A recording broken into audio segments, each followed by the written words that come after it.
All right, ladies and gentlemen, I'm here with the author Ajit Nawalkha with the brand new book, Live Big, The Entrepreneur's Guide to Passion, Practicality, and Purpose. Ajit, how are you? I'm good, James. Thank you for inviting me here. Of Excited to course. be with you. Yeah, thank you so much for making the time. As I was telling you before the show in the virtual green room, I just think my audience, our listeners here, is going to resonate so much with your message and all that you have to share. But I'm wondering if first we could give a little bit of context. Could you share a little bit about your backstory? I know you come from very humble means, and it's quite an inspiring rags to riches story that you have to share. Oh, thank you. Thank you very much. So I was born in India. So I'm from India. I was born in a household of about 23 other people sharing the same space. We were 23 because in India, sometimes you end up in a extended family or a joint family, as we call it, in which basically you, your cousins, your parents' cousins, your grandparents' cousins, everybody lives in the same house. So humble beginnings started there, and very early on in my teens realized that one thing that I don't want for my life is to continue living in this house, because that house was not only a house that was accommodating 23 people, it meant a lot of shared space. It meant my playroom was my guest room, was my bedroom, and it was shared with my brother. And if the guests came in, it was shared with the guests. So it was just not a lot of abundance as I grew up. And in that process, in my teens, I decided I needed to do something. I needed to get out of the situation. Chose the track of education first, because that's what you do, right? And especially in India, you're an engineer, you're a doctor, or you're an accountant. If you're none of them, you're probably completely useless and are not going to get anywhere in life, or at least the dialogue that we have been told for decades there. So because of that, tried to do the whole engineering route, tried to become an engineer. And the process of actually applying to colleges, realized that that was my dream. Took the first brave step to inform my father by writing a letter to him saying, hey, I don't think I can do this as much as you have invested a lot of time, money, resources in me, probably all of the time and resources you have. I'm just not enjoying doing this. And if I don't enjoy doing this, I'm sure I'm not going to enjoy the next 4 years trying to become an engineer, which also implies I probably won't enjoy the rest of my life, because once I become an engineer, what else am I going to do? That got me started into understanding the world slightly differently. First, as taking that step and saying, hey, I got to do something else, got me inspired to say, what is that something else? And what is that something else became more clear to me as I started doing part-time odd jobs. I started reaching out and worked with the world's largest international student voluntary organization, learned a ton from international world at the time, and realized early in life that if I want to get ahead, and it was, at that time, it was about the money. Eventually, it became about anything that I really desire in my life, that I really want to experience in my life.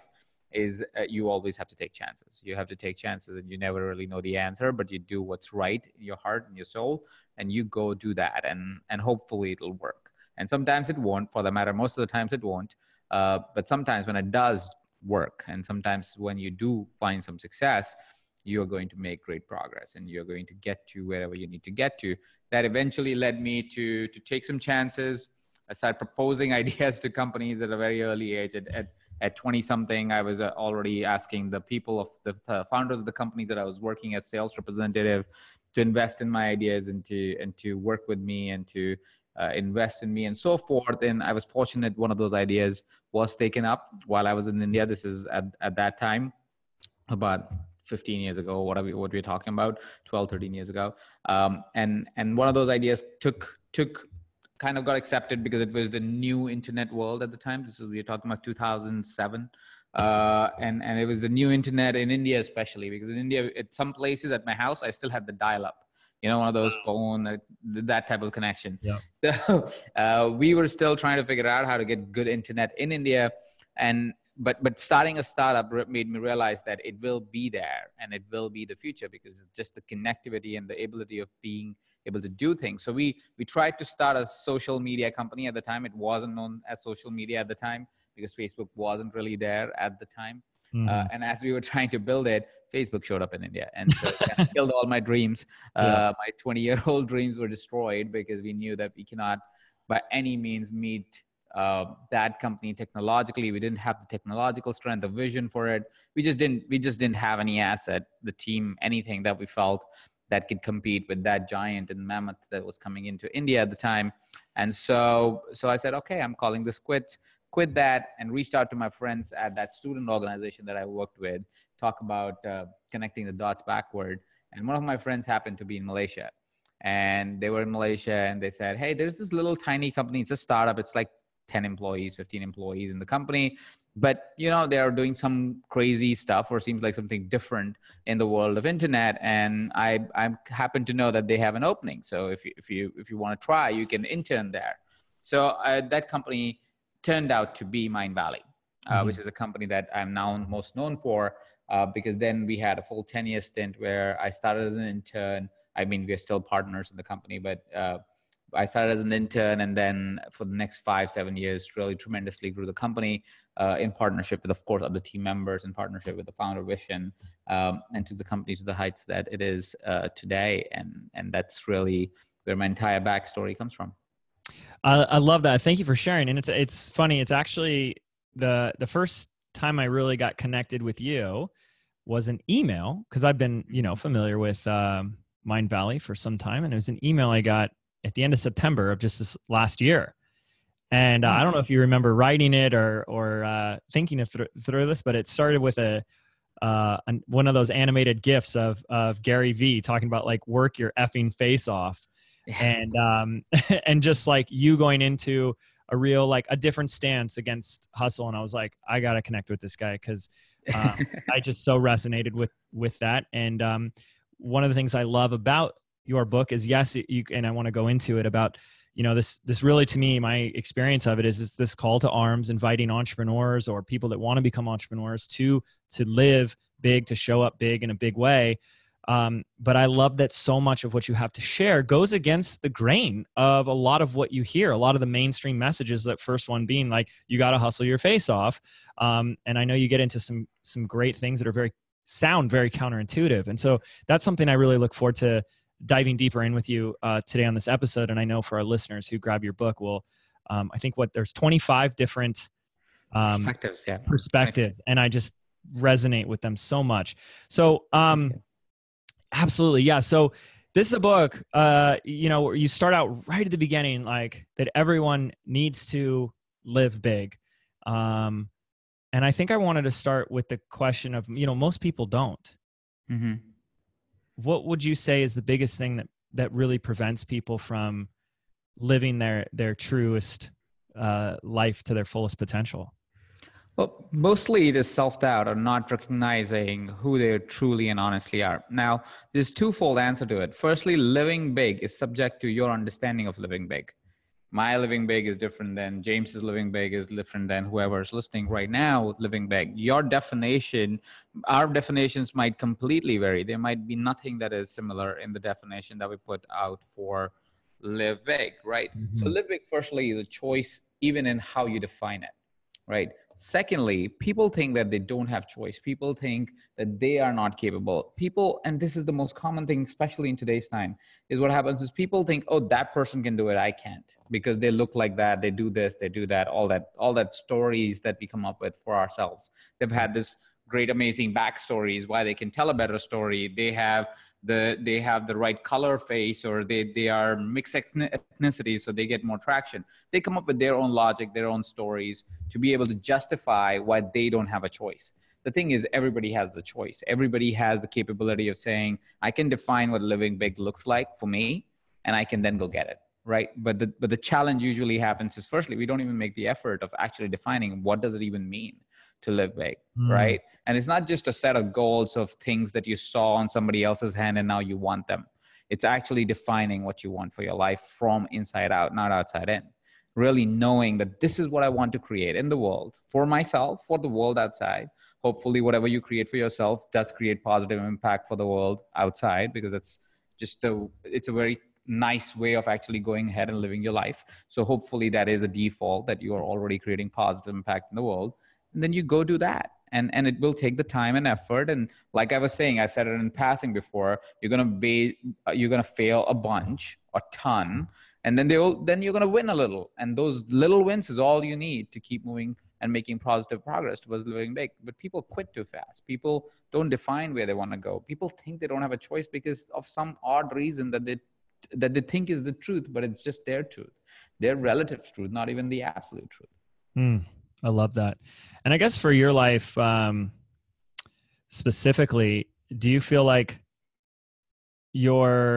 how you've chosen to define what living big looks like, is that a moving target? Does that change as you continue to grow? I mean, you've accomplished so much. What has that been look like for you? So living big, when I started, it was a moving target always. And it is a moving target if I have to actually present what living big looks like for me, but it's also something that is very true to the soul. So it's always the same in a way.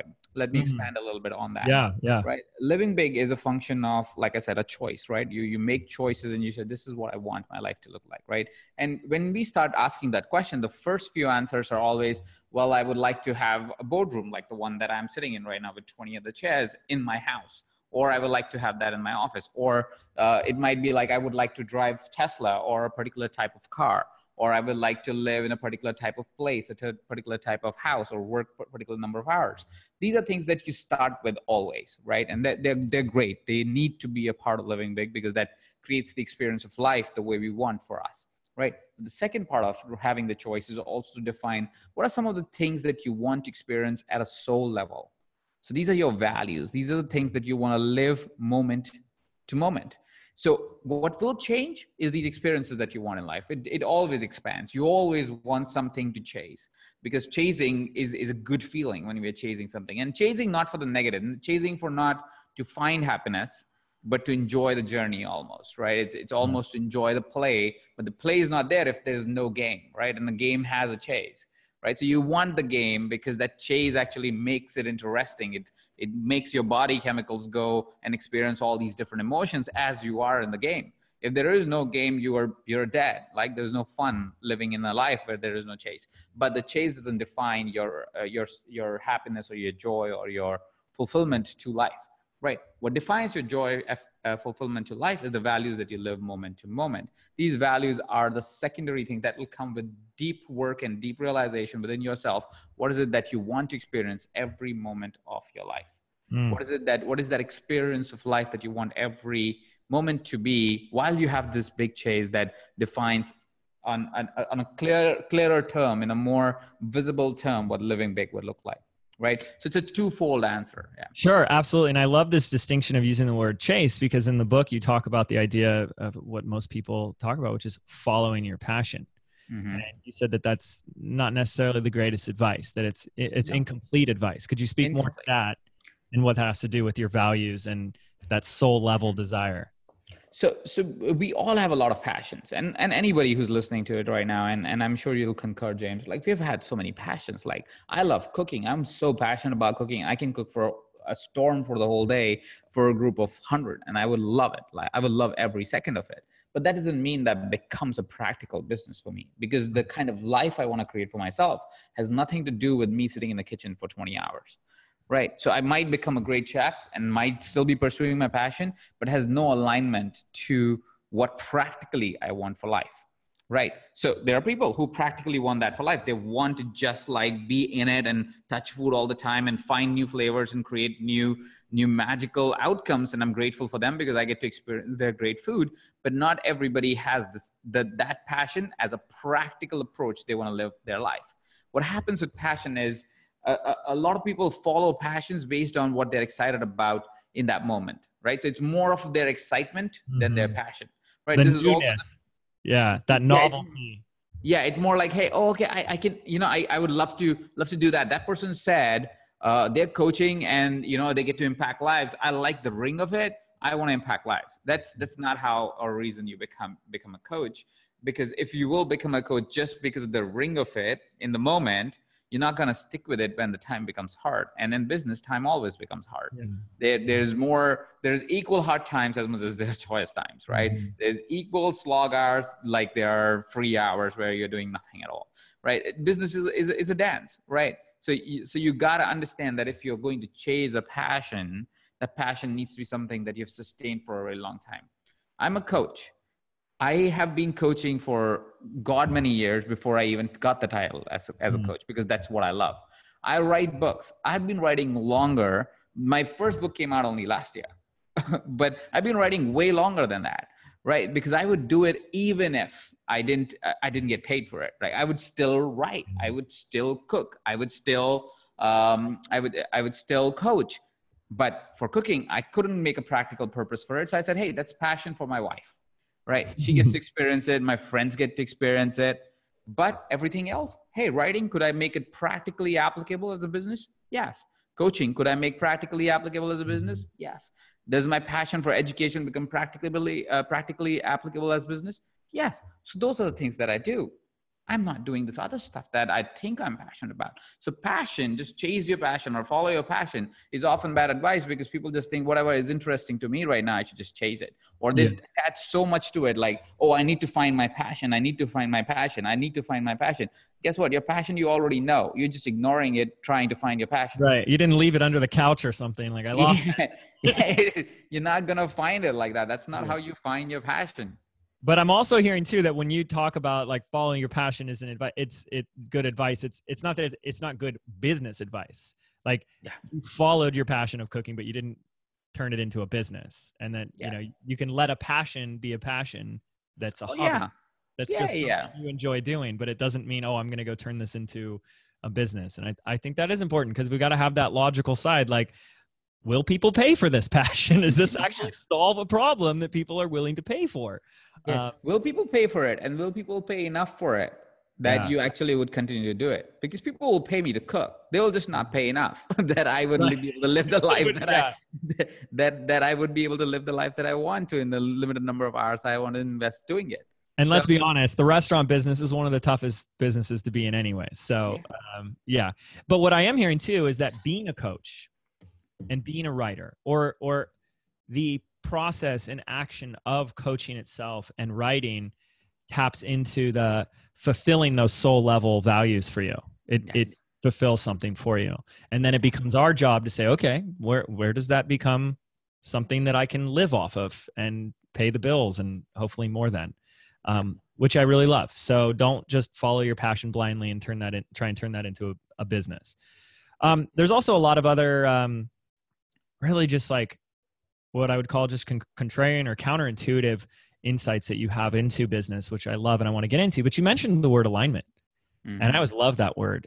What is alignment in the context of business and as being an entrepreneur? What does that mean to you?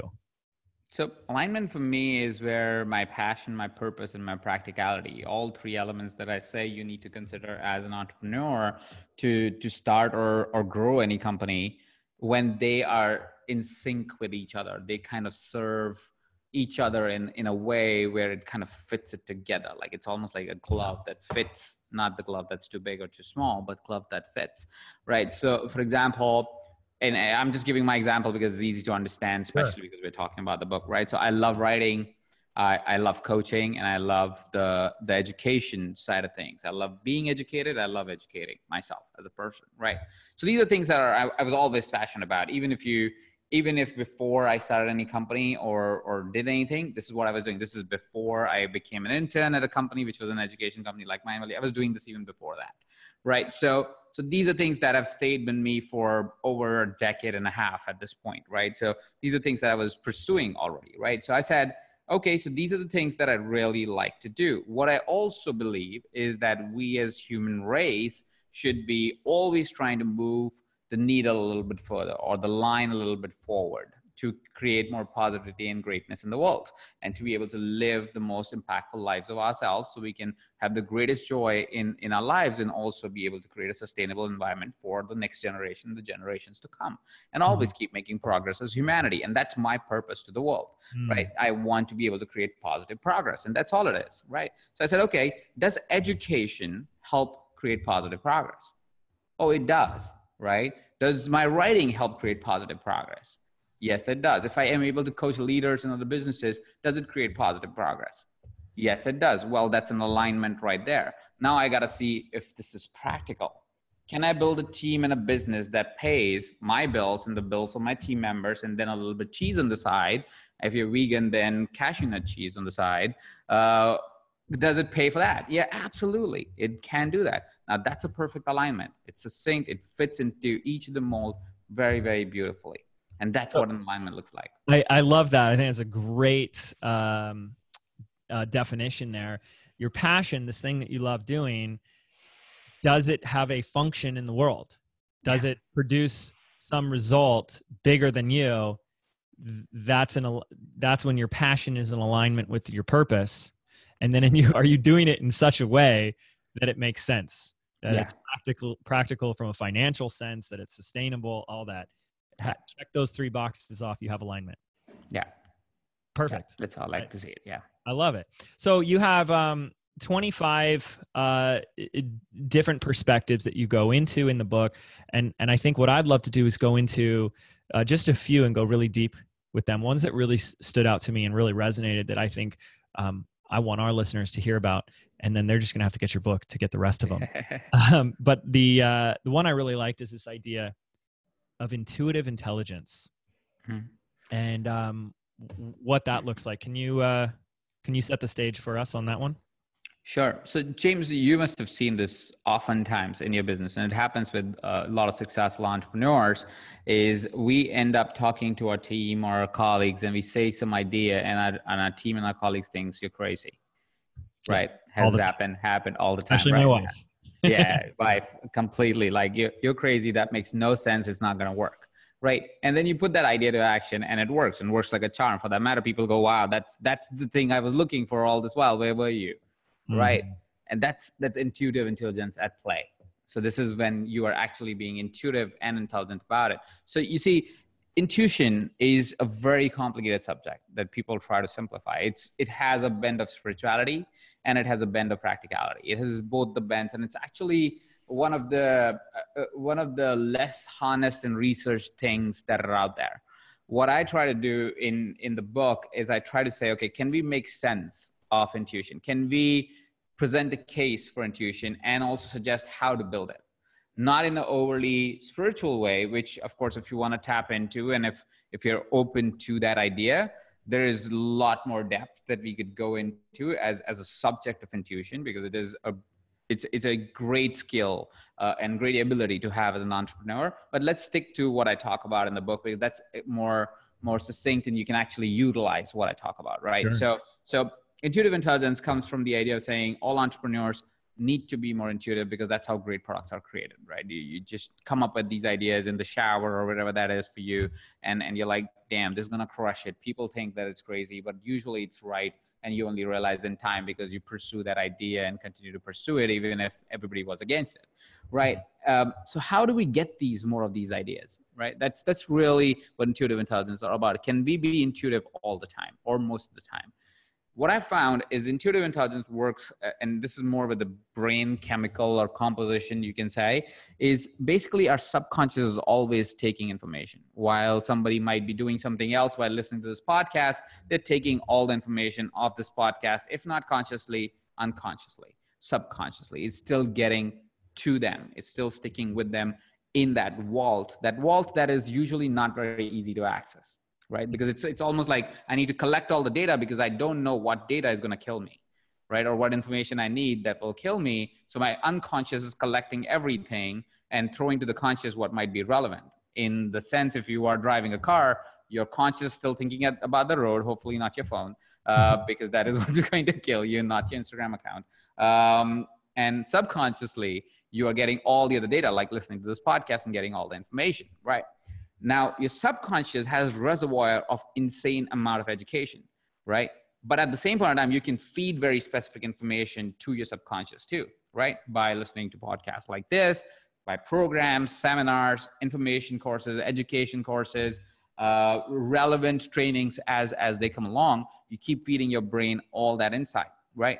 The mistake that entrepreneurs do is once they're fed all that insight, they never give their subconscious the time to actually process all that insight, right? Now think about it like this. You have just given a amazing amount of data to your subconscious, which is like a supercomputer. Your conscious is a computer and your subconscious is a supercomputer because it's collecting way more data points than what your conscious is, right? So your subconscious is collecting so many data points, it's ready, but there is no space for it to process because it's constantly collecting data points. right? And Yeah. because it's constantly collecting data points, it has no time to actually process the data points. What happens is if you want to develop intuitive intelligence, you want to feed your system really effectively by giving relevant information. Stop giving bullshit information like irrelevant trainings and irrelevant ideas that are just out there, right? And that's where you become an expert or not become an expert. A lot of times people just learn things for the sake of it, which is fine once in a while. But if you really want to build something, study the same thing really deliberately and deeply is how you become really good at it, because your subconscious will take all that information. And then when you give your subconscious a break, which usually happens when you do the most mundane, boring things that you ever can, is when your intuitive intelligence kicks in. And when your subconscious goes into processing all that data mode and create new ideas. Here's one of the classic examples, which is why I asked you that question, is have you got ideas in your shower, right? All the time. All the time, right? Because that's the time when you give your subconscious the most mundane thing to do, take a shower. Yeah. Because you're not thinking about anything. You're just enjoying the water falling on your face. That's when the came, right? Because you're just like, hey, this is so relaxing, especially if it's after a workout. You're like, oh my God, this is so relaxing. Thank you. And you're there for extra 5 minutes, and that's when the idea kicks in. That's how fast your subconscious is. It processes that much in that little time. How is this even enhanced or changed, having this distinction and awareness of intuition being like the bridge between the conscious and the subconscious? Like now you're deliberate about it. It's not like accidentally, why do I get ideas in the shower? It's like, I'm going to go take a shower because I know that's when my ideas are going to come. So one of the things that I talk about a little bit in the book and a lot in my trainings is why you should not work that hard. Yeah. Right. And people go, well, why shouldn't I work that hard? I want to be this successful at this or that. I'm like, because that idea that will make you that successful usually has to come through your intuition. It is very hard to come up with great ideas by reading a white paper on something. That's you taking information. It's never a great idea is never a copy of somebody else's idea, which is also one classic thing that people go, oh, somebody else is doing this, I should do it. Right.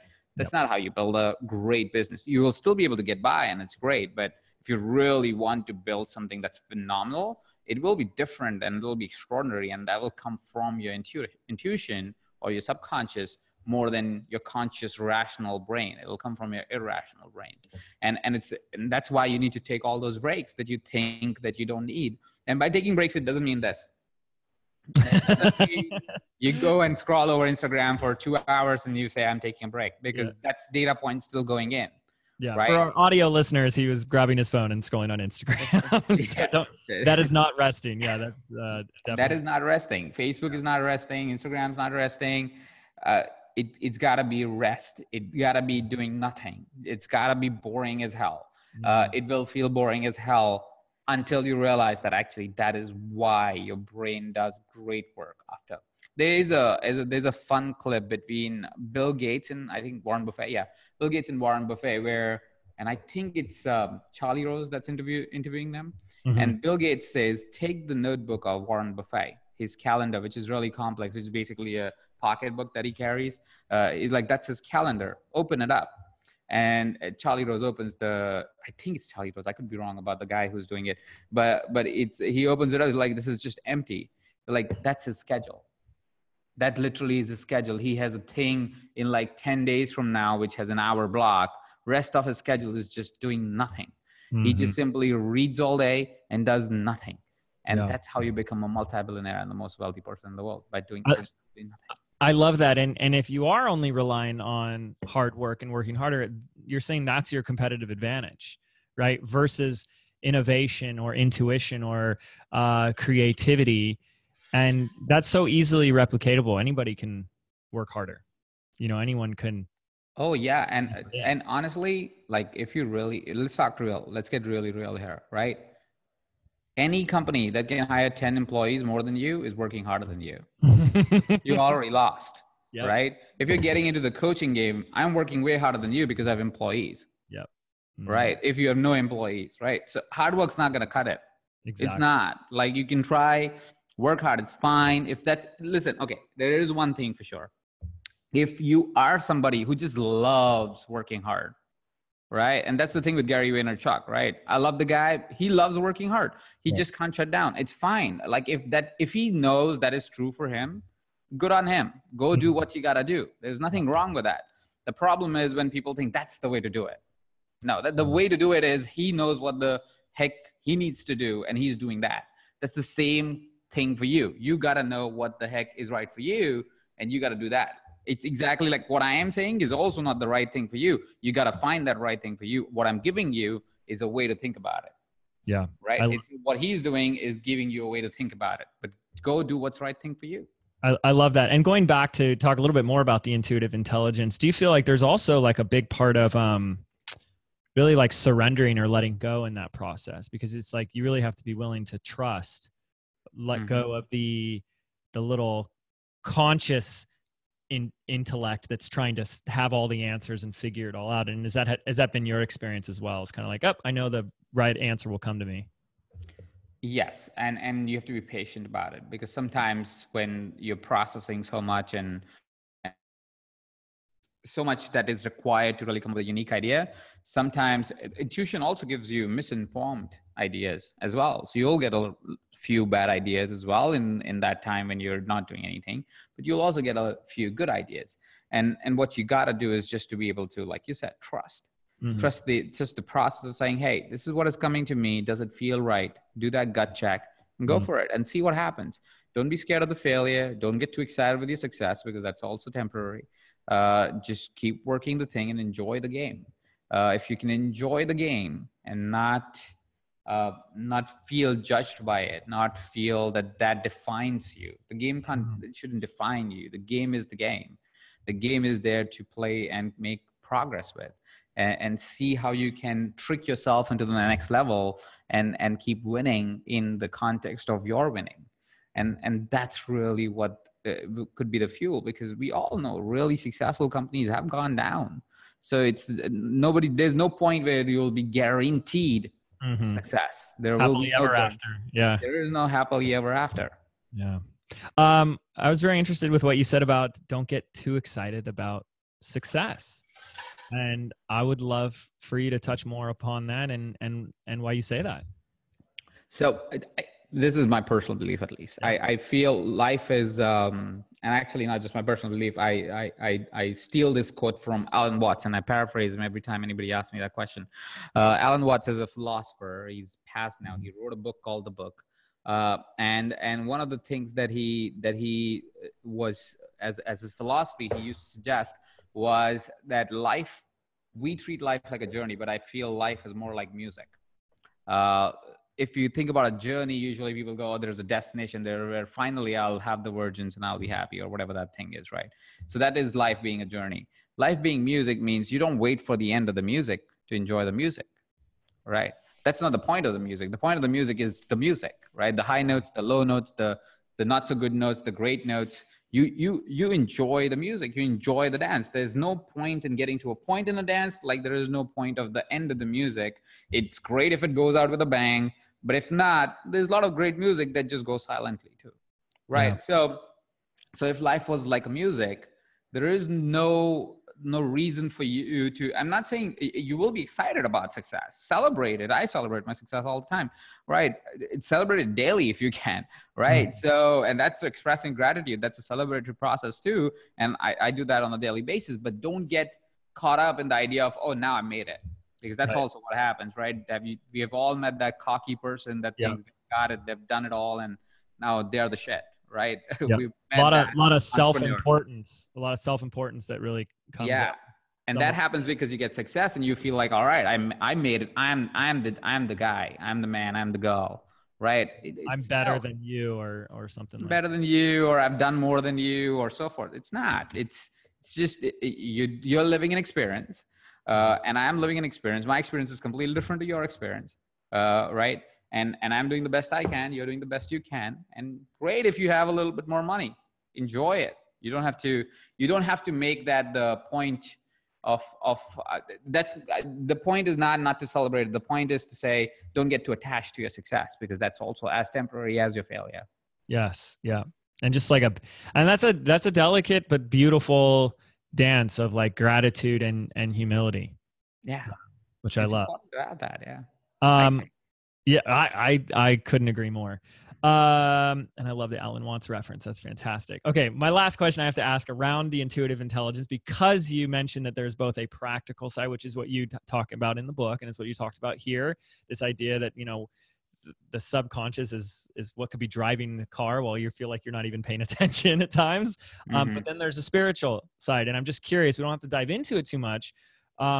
Do you incorporate that in your life at all? Is there a spiritual intuition or relationship, a spiritual relationship to intuition in your life? For me personally, yes. Mm-hmm. I am a very spiritual person. Mm-hmm. Generally, I don't share a lot about it. It's my own spirituality. I like to keep it with myself.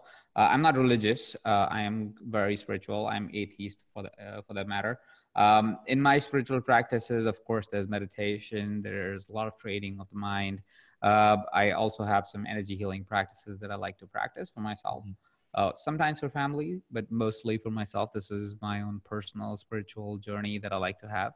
And I've found I've used some unorthodox ways, including psychedelics as well, to reach that I would think still are spiritual states Mm-hmm. that take away the conscious awareness from us and allows us to be tapping into unconscious. I don't know if that I can go to many tangents, man. I don't know if I'm I serving the audience or now the audience is going, what the heck's up with this guy? Not at all. No, that's our audience, right Yeah. there, actually. And it's because it's funny because in the book you kind of mentioned like, I know some of this sounds a little woo, Yeah. and our listeners always love when we dive into the woo woo deep end. But no, I mean, I really appreciate that you're willing to share that, because I kind of sense that from the book, but most people or a lot of people aren't necessarily open to that. But I have to assume that, having been a part of Mind Valley, that, the culture is very open to that there, right? So, Oh, absolutely. Yeah. We're very spiritual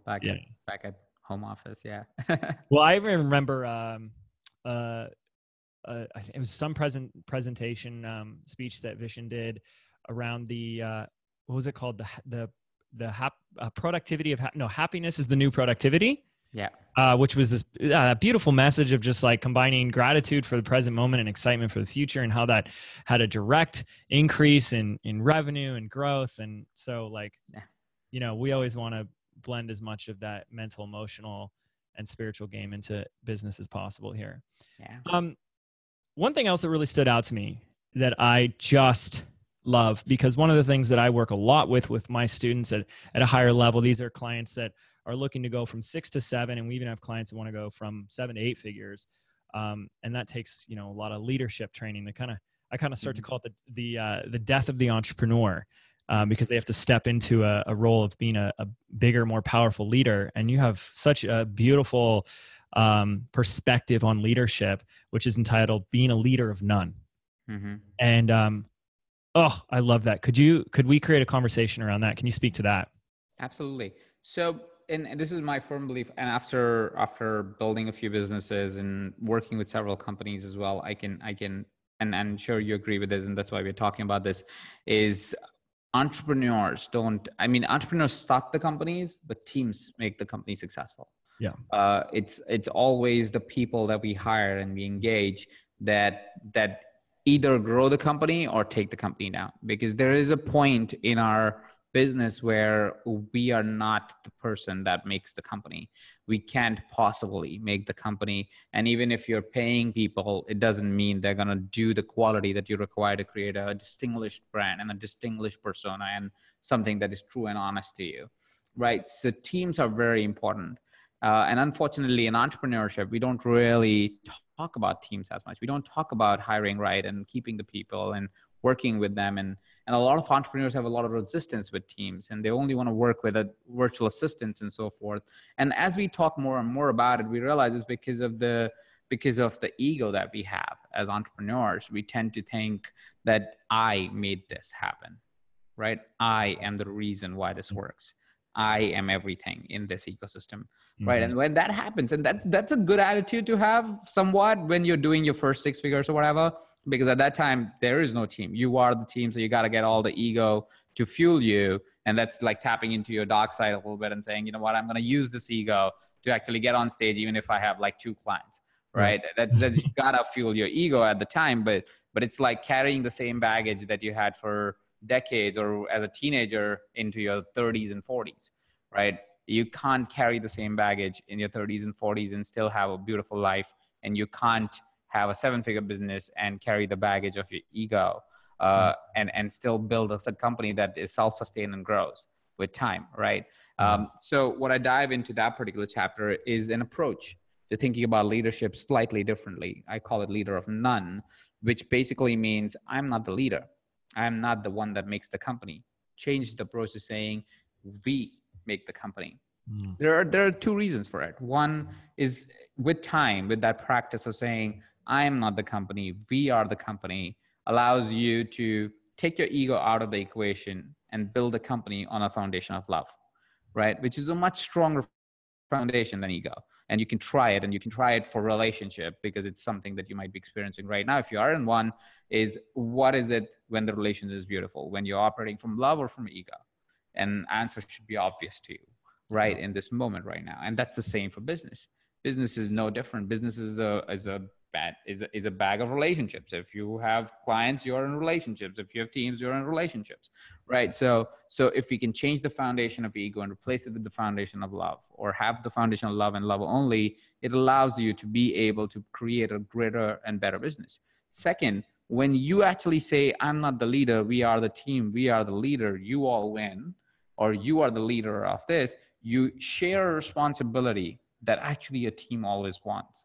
You see, teams of people who are not starting their own companies, our employees, are looking for a community. They're looking for, hey, who is it that I can hang out with, that I love and I would die for, right? They are looking for a leader. They are looking for somebody to die for, not actually die for, but you know what I mean, right? So they want to go behind someone. They want to go, and by behind, it doesn't mean they're actually behind you, but they with someone is probably a better word. They want to be with someone. They want to follow with someone that chase that you have as the vision of your company. And that happens the moment you say, I'm the leader. Give them the shared responsibility of creating something with you. They find responsibility in them, and so they come back to you and create that possibility within your company. And that's important and super powerful. And most entrepreneurs don't get to experience it, unfortunately, because again, we don't give that onus to our teams. We don't treat our team as part of the team, as the part of the family. We treat our team almost as people that we hire to do tasks. And when that happens, then they just do tasks. They don't build companies for you.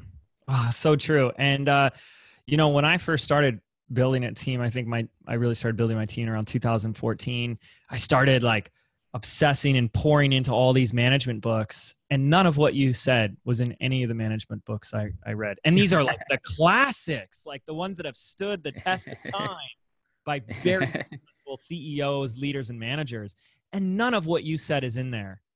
And I mean, everything you just said, like, this is why I wanted to share it, is exactly how we've built our company. Our core value begins with leads with love. I don't call people employees. We are a team. You are a team member.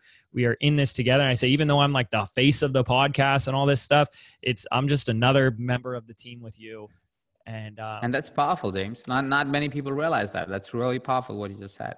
Yeah. And I mean, like, I'm just so happy to hear you say this, because it's not the common message that has been shared. And I don't hear it being shared very, very often. Is this just like, how did you learn this? Like, where did is this from your own personal experience? Like, did you do it all wrong and make a bunch of mistakes, or what? Oh yeah. I did it right. I did it wrong. And then I did it right again. It was almost like that. I went through a relearning of the whole process. So I learned this first time in the student organization I was a part of. It's a phenomenal organization. Anybody who has kids going to college, if your city has an organization called ISEC, beautiful organization, great leadership experience for me very, very early on. So in that organization, what happened is a bunch of teams, right? A bunch of like really college people, right? If you want to control, so basically this is the situation. These are all 18, 19, 20-year-olds, male, females together, basically like in a fraternity almost. It feels like a fraternity when you're actually in it. Like a fraternity where you actually want them to do work. It's not ping pong parties or beer parties or whatever different parties that fraternities have. It's actually, you have to do work. You go to companies and make appointments and make sales. You go to people, make appointments, make sales. You strike deals. You talk to NGOs, right? You're doing real world work in that organization. Now think about how boring that is for somebody who's in college or in their teens, right? So how do you rile up people like that, right? How do you motivate a bunch of people who just want to drink and party to say, you know what, stop all of that, go to work instead. And here's the thing, I'm not going to pay for it. And here's another thing, you're going to pay for your own gas, plus any other seminar that you attend that we throw, right? The only way to motivate them was to let them have the responsibility and joy of knowing that they are in charge. That's what my first training wheels were. But when I got into business, I did the same thing that you did. I read all the management books. I read all of them. I was like, oh, that's not the way to lead, right? It's structures. You got to tell them exactly what needs to happen and do this and do that and do review processes and like fire them fast or stuff like that, right? And all of that advice changed my leadership style for a minute. Like in the middle, I was just like this regular corporate leader until eventually I realized again that wasn't serving me. People were not staying with me. They didn't remember me as their leader. They didn't stick with the company for longer. They were not really growth drivers of the company. And so I switched back to that old leadership style I had learned in a student organization and said, let's flip the switch. Let's see what happens. And now my employees stay. People say millennials leave. My employees don't leave. I have a different problem. When I hire a talent, it's like I've hired for at least 3 years. Because I know they will only move on when they want to move on the country or they want a different job that I don't have available or something like that. But that's a great thing. Think about the continuity in my company. That's why I don't have to work so much. Is because I have continuity in my company and my team's just super solid. They understand exactly what I need or what I want and what does the company want and where we want to go. So it's beautiful. Yeah, I love that. And I saw a study recently, and who knows, of course, how accurate it is, but it says that 60% of millennials claim that they would choose a $40K a year salary doing something they love versus a $100K salary doing something that they hate. And more aware audience, more aware generation. Yeah. So this is awesome. And I could, of course, continue geeking out and talking to you about this as well as the other perspectives you offer in the book. But I want to be mindful of your time and our audience's time. And I want to make sure that they pick up a copy of your book. So we'll link it up in the show notes, but what's the best call to action to get people to get the book right now? Just go to Amazon, or do you have a link?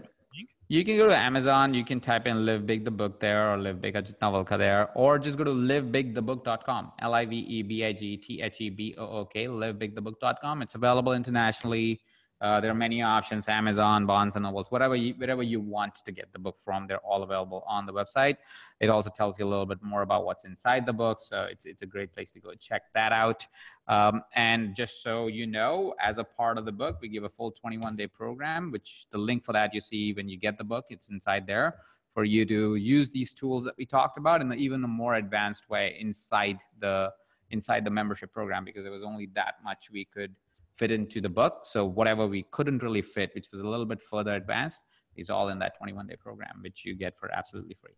Awesome. And thank you for that. And we'll link all that up in the show notes. And I just love this so much because, this isn't a book full of modern day marketing strategies and funnels. This is the other piece, which I think is really the big piece.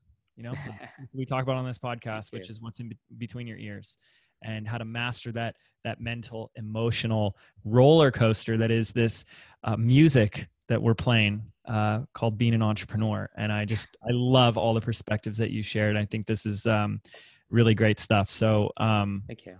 Really excited for you and all the people you're going to inspire and help with this book.